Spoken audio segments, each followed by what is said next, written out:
I've got 4 younger brothers and sisters, and my mum's going to have a new baby soon.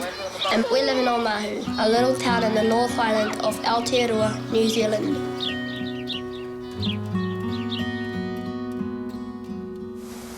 Like, if you ask me to describe Llewelyn, physically he's just a little skinny kid, and he's small for his age. Well, yeah, he's not a big kid, but he's got a lot of confidence, and he's clever. He thinks about things, reasons things out, and then he can be a little scared thing as well, over things that, are of no consequence. Slowly. Slowly. But then he'll lead a big string of horses across rough country. Yeah. Stay on, Willie. It's funny. Yeah. Aurora's the next one down. She's an hour older than Malachi, so she's the second oldest. She finds pleasure in simple, silly things. And she's very emotional, and she lets her spirit sort of guide how she feels. She's the best on horseback out of all the kids. See your naughty little legs kicking her and making her gallop. She just lets her courage and her confidence with them and her trust in them. And that's a big thing with her, yeah. Daddy taught me. Malachi's about Malachi. There's a lot of bravado there, but when it comes down to it, he gets pretty scared when it comes to doing things that are quite tough. But in the other sense, working with me, helping me, he outworks his brother and his sister. He's got the sort of spirit or the sort of personality, where a lot of things he needs to learn by experience. The kids always say that Elias is my favourite. It just seems that way because he's quite an affectionate sort of little boy. When he was young and he got sick, he had to stay in hospital for a week. So Cole had the kids and I stayed in the hospital with him. And he really bonded with me in hospital. And then after we came back, he was Daddy's boy. And the kids all from then on, Elias is his favourite because Elias gets cuddled all the time. Well, Elias cuddles, yeah.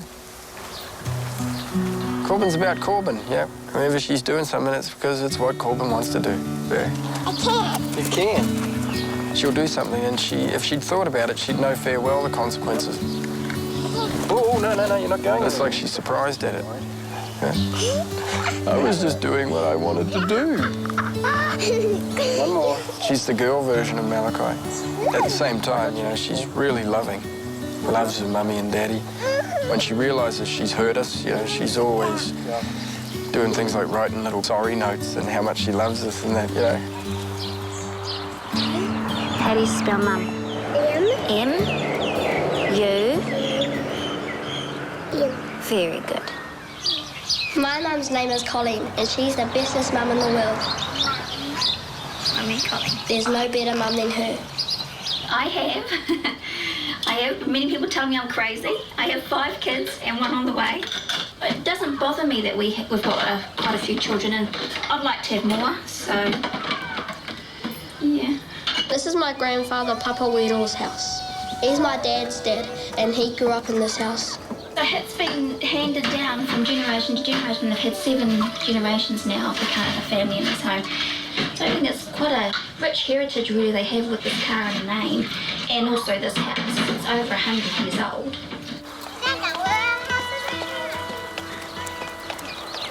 We've got the cemetery, which a lot of people think is quite spooky, just a house away from us, and that's where all the Karenas are buried.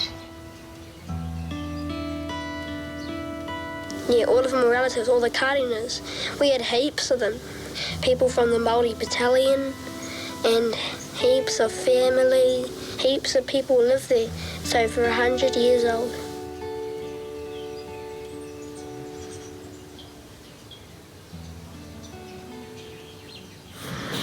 Look at that all dusted over. That's Nanny Patsy, eh? No, she doesn't look like that, eh? Oh, she's a little bit older, yeah. Papa Weedle and my dad don't get on anymore, and Papa Weedle wants to sell the house.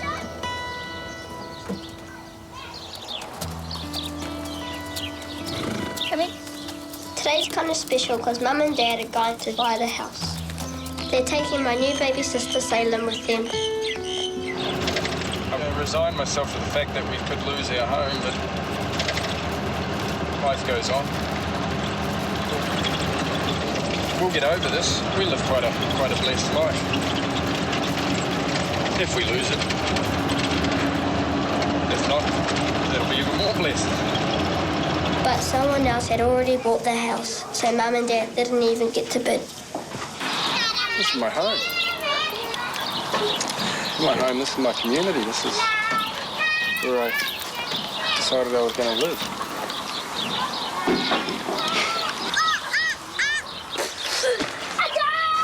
Working on options now, such as just living like gypsies, sell our truck and ride around on horses and just live on the side of the roads.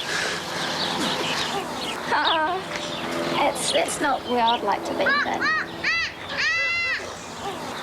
got lots of family, but if I move with my family, we've got to sell all our horses, which is the saddest out of all of it. Yeah. I'm going for a swim. Forget our worries for an hour or so, swim in the river, take the kids for a ride.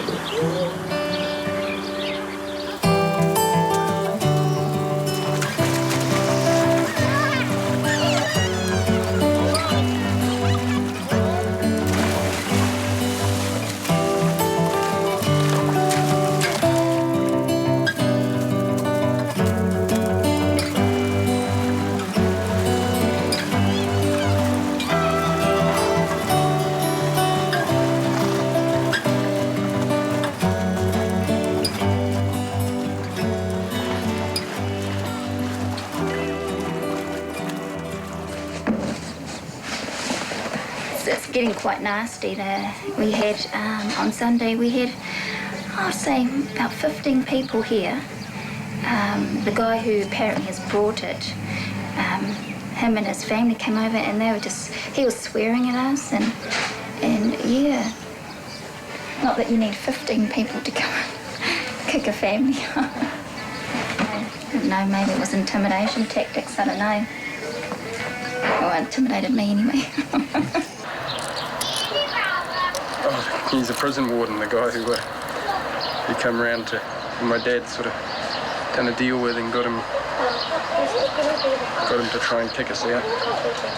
I've done things in my past and dealt with people in my past and been quite hard in my past. And I felt like dishing some of that out onto him. That would have brought violence into our home. It's something I don't want my children to have around them.